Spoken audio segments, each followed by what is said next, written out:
Hello and welcome back to Bronies Remember. This is episode 5, Griffon the Brush Off. Originally aired November 12th, 2010 and was written by Cindy Morrow. I'm Onyx. And I'm Zenith, and today we are joined by a good friend of ours, Tootsie Forever. Tootsie, hello. Hello, everyone. I want to say thank you so much for having me. I look forward to checking out this episode with you guys. And it is certainly an episode. Today we get introduced to a new anti-hero in the form of Gilda, who is a Griffon. The best Griffon.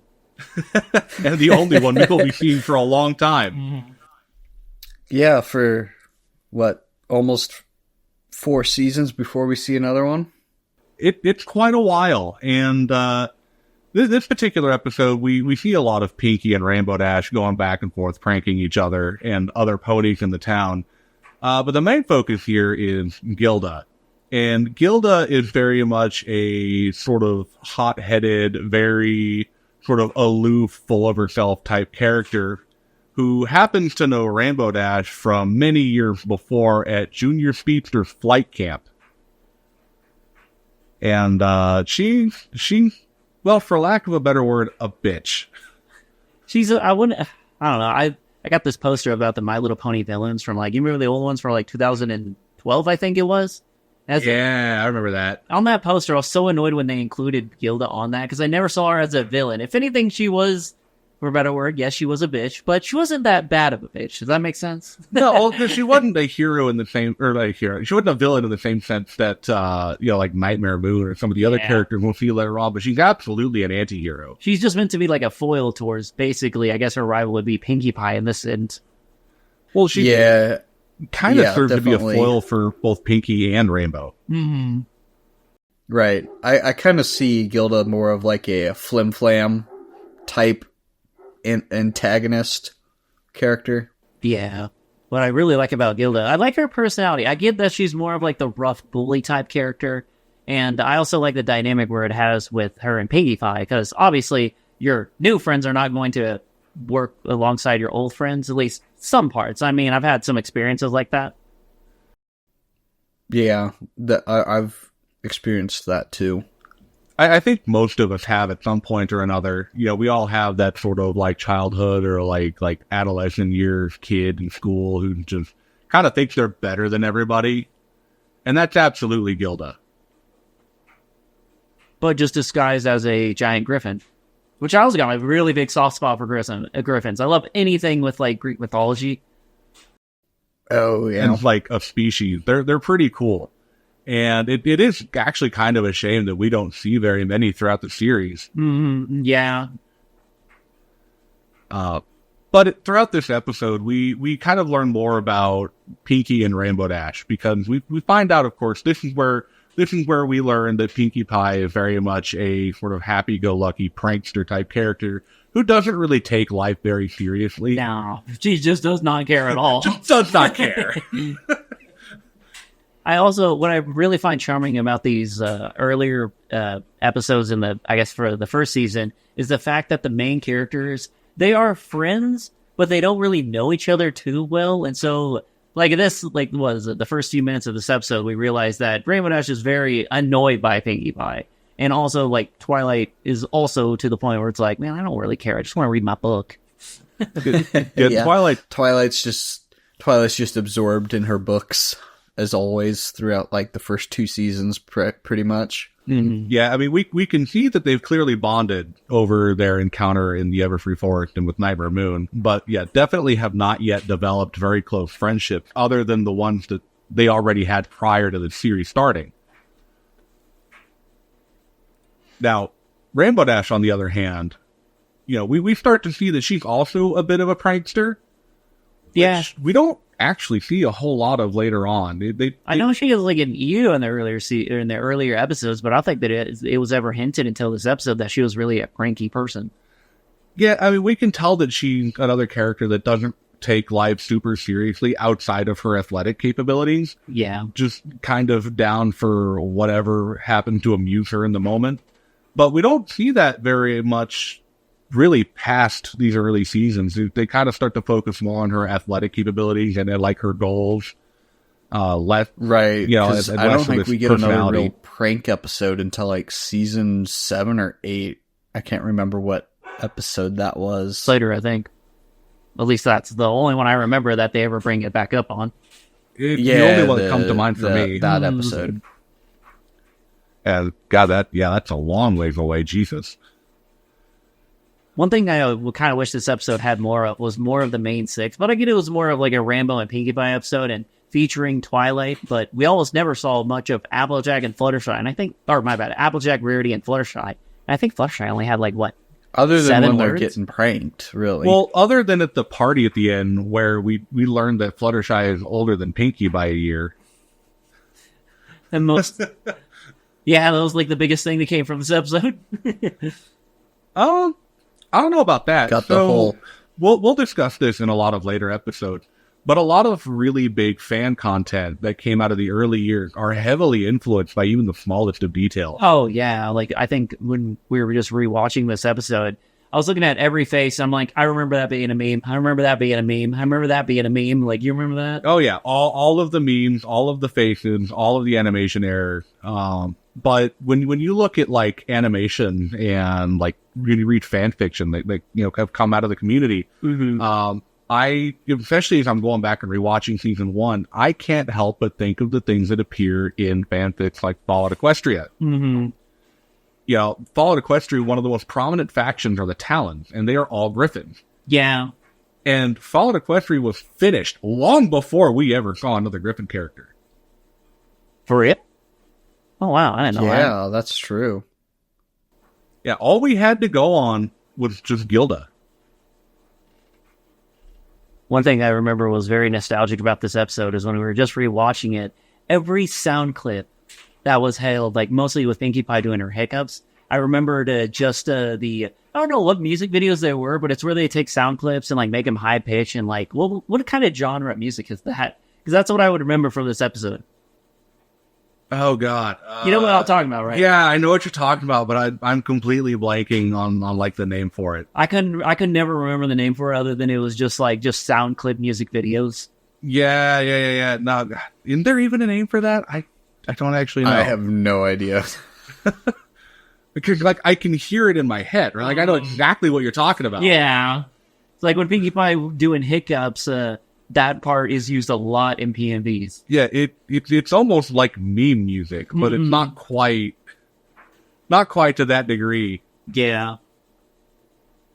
I was just reading some of the production notes on this episode, and Comcast On-Demand Television Guide referred to Gilda as Griselda when this episode was first scheduled to air.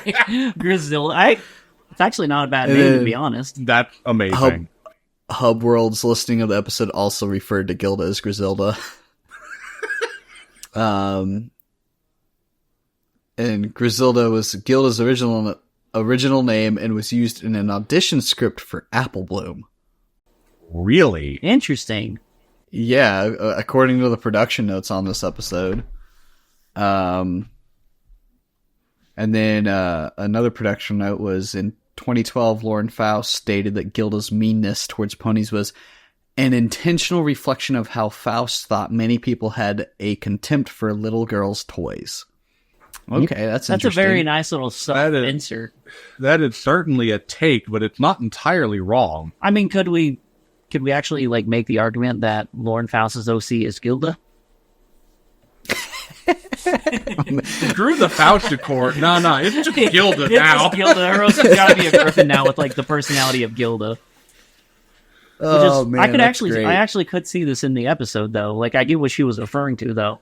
Yeah, no, ponies are for little girls. Read. Yeah, no, she's absolutely not wrong.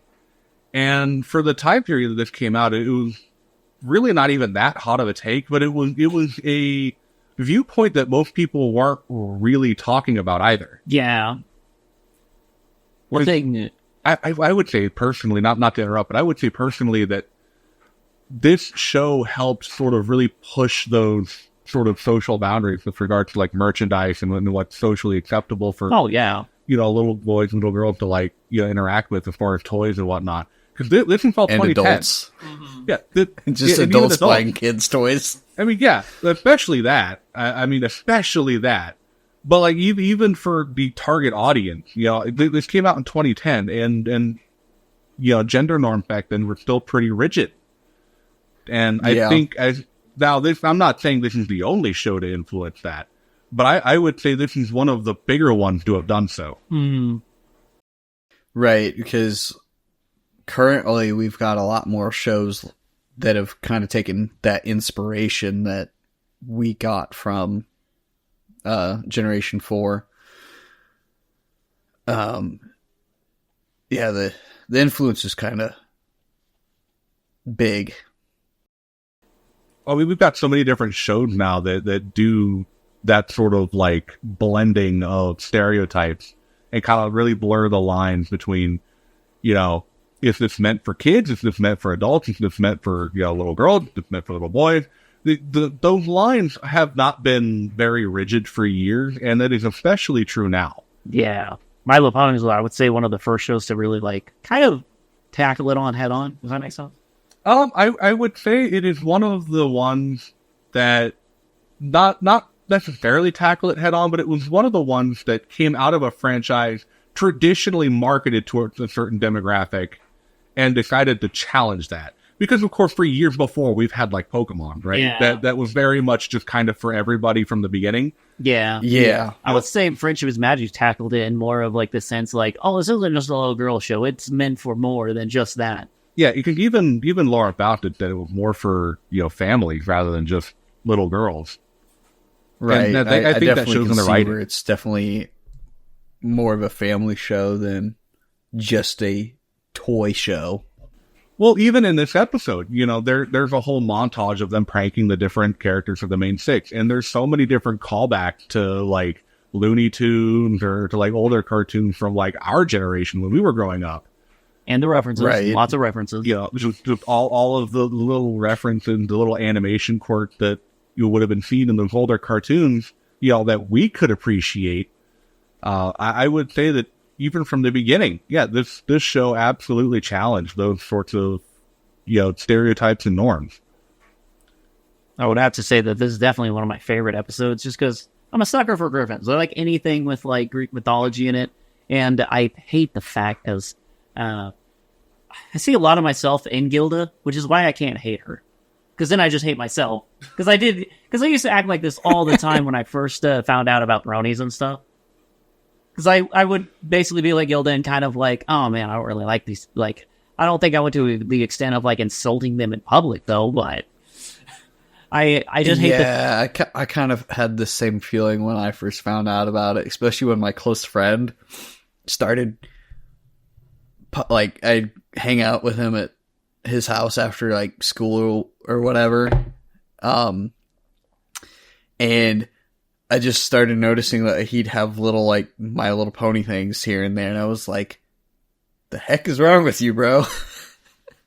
And then he finally convinced me to watch the first 2 episodes, and I'm like, oh, okay, I can sort of see why you like this, but it's not for me. And then I ended up binging, like, the entire first 3 seasons at that point, because I think season 4 was, like, halfway through at that point. All right, so if we're going to go that route, I think it's time for a little bit of the OG quintessential Brody questions. First off, Tootsie. quintessential. What do you mean? Who's best Tony? Like in terms of like main 6 or like who's overall? best Tony? Like overall or Who's what? best Tony? Overall? Who is best Tony? Main 6 Twilight, overall Thorax. Thorax isn't a pony. Oh, he can be whatever he wants to be. He's a changeling. All right, fine. Back if I'm going by like, I guess I don't know, 20-year-old or 19-year-old Tootsie. When I first saw this, I would have to say the basic one, Derpy. Solid choice. Okay, see, Solid choice. I don't hate Derpy. I love Derpy, Derpy's too cute. Can't hate her. but that's also the Derpy's most great. generic one that any brony likes. It's not like you ask a little kid. It's like, oh, who's your favorite pony? And they're not just gonna say Derpy. So then the other question that often gets floated around: how did you get into watching this show? Oh man, I guess the short version is the short version is I knew about My Little Pony from like 2010 because I remember seeing the promos for it. And then in 2011, it started blowing up on the internet because bronies were very annoying. Like, not gonna lie, I hated bronies back in the day because they were so annoying. It's like, keep your fandom in your own spot. But like I said, this is like 19-year-old me talking. But eventually my internet went off was out one day because I'd come home for lunch when I had a lunch break at school. And I remember it's like, TV, or I'm going to watch some TV, and I saw Friendship is Magic. And remember, I always judged the show before actually watching it. And so when I finally watched it, I was like, first episode I seen was, well, the next one, or I guess, is Feeling Peaky Keen. And I started to like it. And then more times I came home for lunch, I would flip it to the channel, and I'd be watching it constantly. So I watched a whole bunch of episodes like in a row every day because it always came on between like 10 o'clock and 11 a.m. But that's kind of like how I got into it. So you started watching a little bit earlier than I did then. Because when I first started watching, I had known about ponies for a little while because, as you say, back then bronies were obnoxious and they were so annoying. They were all over Twitter, all over Facebook, all over Tumblr. Like, you could not turn on the internet without every seeing YouTube ponies video everywhere. recommended was just pony. It's like, I don't care about pony. Like, I knew all of the names of the main six before I'd watched a single episode. It was, and that was not by choice, mind you. Now I'm gonna ask, did you think? Because I had this issue and a few other people have. Did you think Rainbow Dash was a dude? No. Before you watched it? No. Okay, I had that. Absolutely not. Okay, I thought Rainbow Dash was a dude for the longest time. Well, apparently in some international dubs, Rainbow Dash is voiced as a male, which I don't understand, but, all right. But anyways, so it's 2011. I'm in my sophomore year of college, and I had just kind of finished getting settled in with new roommate. Turned out we were both huge internet nerds and shit posters, and it was going to be good. And then dude comes home one day, about 3 or 4 weeks after the semester started. And we both knew about ponies, and we were both like, they can do their own thing. We don't really care. He comes home one day, and he's like, hey, you really actually got to watch this show. It's actually really good. And I'm like, dude, are you serious? Like, I'm in a fraternity. I just started a job. Like, I got school. Like, I don't have time for this. I don't want to watch this show. I ain't got time for this shit. I've got StarCraft 2 to play. Like, I ain't got time for this. Mm-hmm. But he's like, no, dude, you really should watch this show. It's actually really good. It's not what we thought it was. Like, the writing is quality. It's like all the shows that we grew up with on Cartoon Network. And I'm like, dude, I do not have the time. And he spent, I shit you not, 3 weeks. 3 whole weeks trying to get me to watch this damn show. See, that's why I always found bronies annoying. It's like they try to push it on you. It's like, no, I don't want to watch it. Well, because so he was a Trekkie, right? And he was like, dude, they got John Delancey to play this huge character because season 2 had just started. And he's like, they got John Delancey to play this character, and it's really good. Like, you really should just watch it. It's not at all what you think it is. And finally, after 3 weeks of this, I'm like, fine, I'll sit down and I'll watch the first episode if it'll get you to shut up. So, lo and behold, you didn't know it was a 2-parter. Lo and behold, if I go to YouTube, because you could watch them for free on YouTube back then. Yeah, good old days. Little did I know that the moment I hit the play button on the first episode, my life would change forever. I just recently turned I was the same way. I just recently turned 30 this year, and I got into My Little Pony when I was 19. So basically, 1/3 of my life has been because of these horses. Yeah, I can literally pinpoint the exact moment that my whole life changed because of ponies, and I owe my entire adult life to this point, to that moment. It's like a fixed point in time you cannot change. Yep. Yeah. Because I got to the end of the first episode, and I'm like, okay, this actually isn't that bad. The writing is fairly mature for a cartoon about pastel-colored horses. And then it's like, to be continued. And I'm like, well, shit, now I got to figure out what happens next.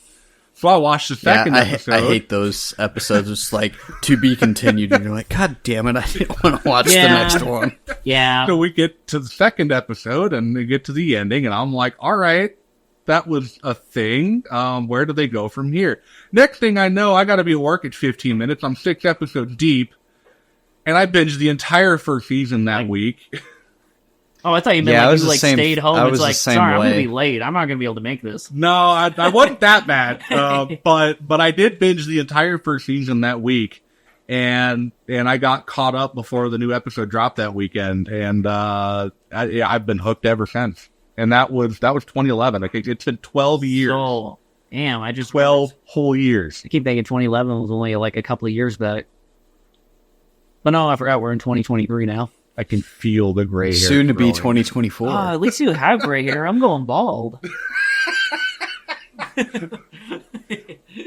I mean, if it makes you feel any better at all, I noticed gray hairs in my beard before I turned 30. Oh. So They speak young and full of life. What happened? we all got old. We all got old. But anyway, tangent aside, this particular episode, when I did first watch it way back then, I enjoyed it. I thought it was cute. I thought it was pretty fun. So out of all the pranks they showed, which one was your favorite? Oh man, you're throwing me with that question. Just because of or probably just them painting the apples, because that's not just something you can do in a day. That's like something that takes like an overnight. And do you know how many apples are on an apple tree? Do we know how hyper Pinky is? No. Do we know how fast Rainbow Dash is? I guess, yeah, but I was about to say that's probably one of my favorite I just pranks. think Just that's like just a you little prank ridiculous. a farmer like that, they're gonna think they're going insane. Yeah, that's like 2016 like YouTube channel prank crap that you would do like years in advance. So like, I don't know. I just thought that was just kind of ridiculous. But I also like it because it's cartoony logic. Oh yeah, no, that was definitely a good one, and it wasn't just like they painted a red apple. Like Yeah, orange. they did like They half had, like different designs. Yeah, they had like checkerboard designs and like plaid designs. Like they were intricate. yeah, and it's yeah. like the Unless they were just colors a the wrap or apple something. shouldn't be at all. Unless they were just a wrap. But no, But no, they had the little easels and the paint and the brushes. Well, they was that like absolutely- edible paint or they just taint that entire apple? Because paint just doesn't normally wash off with Well, that water. stuff did. Well, yeah, but It's water soluble paint. that's expensive paint though. It's Equestria. Apparently, modern day equivalent costs are non-existent in a magical I mean, land we're talking of about ponies. a world populated by pastel-colored horses. I don't want to say you can't just use the same. Oh, it's magic. It's like, no, I can't just do that. No, I didn't say it was magic. I just said they were full of pastel-colored horses. True. One prank I did think that was a little ridiculous is the whole Rarity one, like where she sneezes, because that's like she had an allergic reaction to something, and plus your heart stops every time you sneeze. So isn't that kind of dangerous? Like when you just do that to your friend to prank. It's just a prank, bro. And you're just sneezing constantly. Yeah, and then keel over dead. Well, Rarity died. Game over. Roll a credit. Pinkie Pie and Rainbow Dash just sued by Sweetie Belle for what is it? I don't know what the actual judgment would be. Involuntary horse slaughter. Yeah, I guess. Yeah, you're right. Yeah, involuntary horse slaughter. That's great. That is a metal band name if I've ever heard one. I will also point out the pranks that Pinkie Pie did Rainbow Dash did to Gilda at the party were strategically timed to make sure no one else would fall for that prank, or unless it was Gilda. Well, and you had to know something was up right away when Dash immediately told Gilda to go run to the punch. Yeah. Run to the punch. It's like, oh, okay. And then it's like, she just earned a perfectly good cup by doing that, though. Well, they make cups specifically for that. Yeah, Yeah, but you expect there's Pinkie Pie a to whole not have industry based around prank mean- or gag gifts like that Oh, yeah. and stuff. God, dude, the mall that I used to go to back in the city I grew up in a long time ago had a whole store dedicated to like gag gifts. Oh my gosh. I miss, are those gag stores even around anymore? I've never seen any. Like, I'll see the fake poop at a truck stop. And I'm that's about sure it. they're around somewhere, but who knows?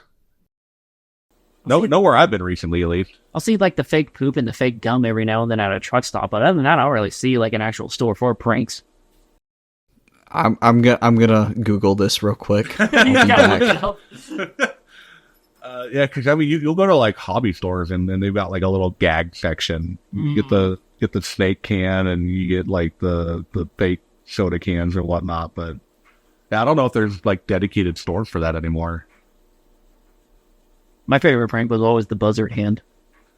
Classic. Well, no, like whenever I was a kid and they would do it to me, because I went to school in like a kind of a rough area, whenever they shook my hand, they would hold my hand towards it. Oh, gross. Like, you know how it's like crushing your knuckles type thing? Yep. They would do that to me, and that was painful. Gross.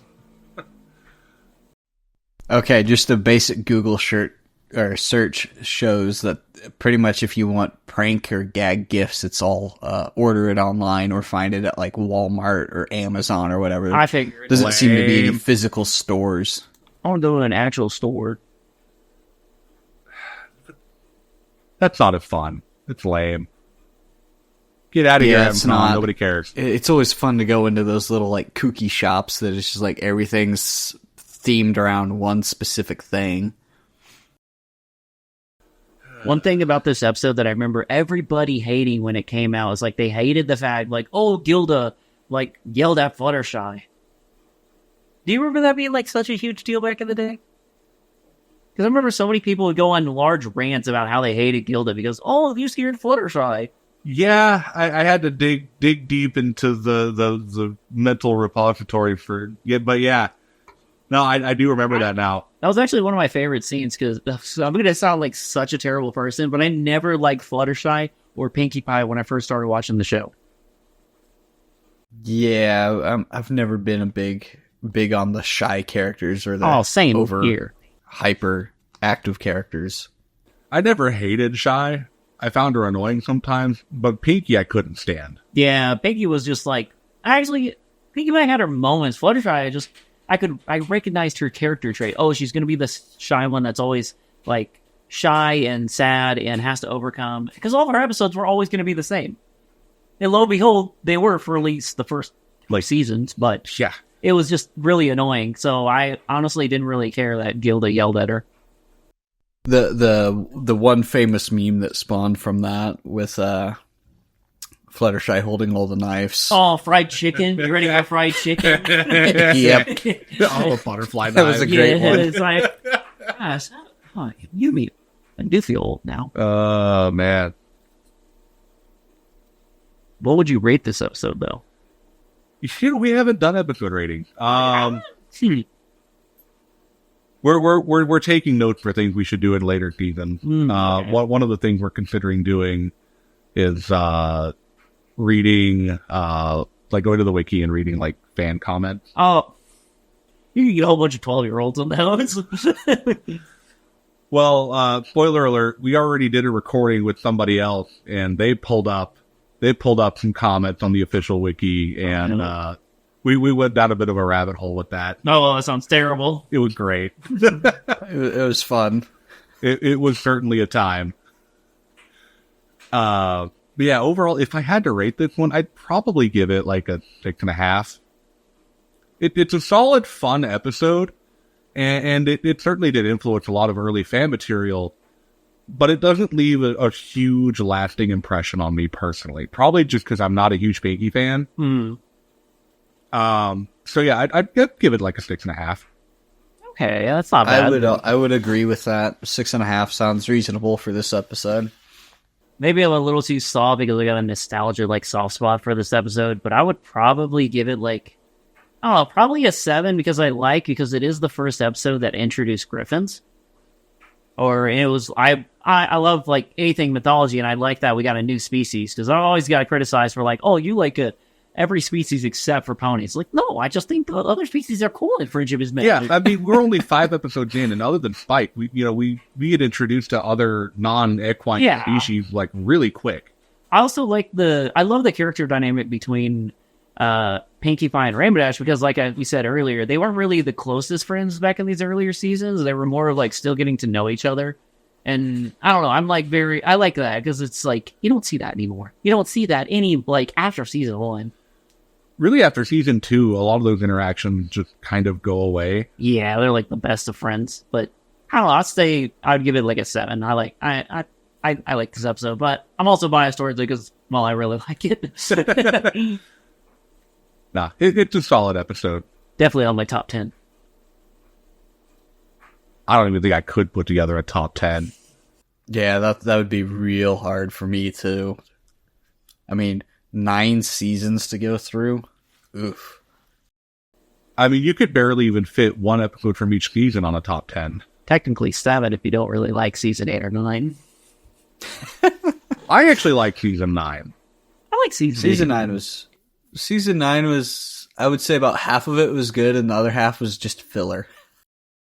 I like season 8 just because I like the students, but they just weren't executing that well. But it's all good though.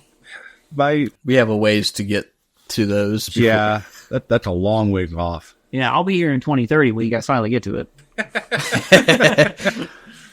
Hopefully we'll get there a lot sooner than that. Yeah. But unless either one of you two have anything else to say, I think that about wraps up Griffon the Brush Off. Yeah, it's about got everything I wanted to say off my chest. Yeah, I got nothing else. All right. Well, thank y'all for listening, and hope you all join us next time for Ghostbusters. I've been Zenith. I'm Onyx. I'm Tilting Forever. And we'll catch you next time, folks.